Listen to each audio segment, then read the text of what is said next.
Prichádzam do rozprávky, ticho jak biely tieň. Prichádza z veľkej diaľky, na koči z bielých stúp. Škriatok, čo má vnúti, všetko zmení.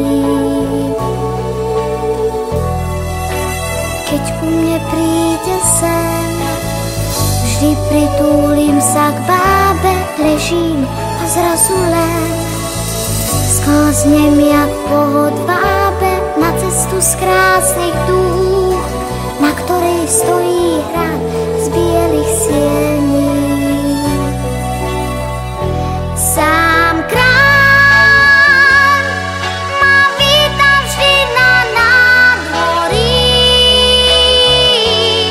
sám hradnú bránu otvorí a v tom 1000 sviec sa rozhorí.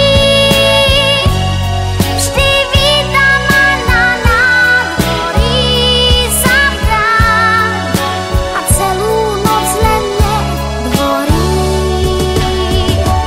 Až kým tých 1000 sviec dohorí. No čo noc býva v tom hrade bál a ja som vždy prvou dámou a mojím kráľom býva len kráľ, kým tých 1000 sviec horí na nádvorí. Vždy keď odchádza sen, vraciam sa späť z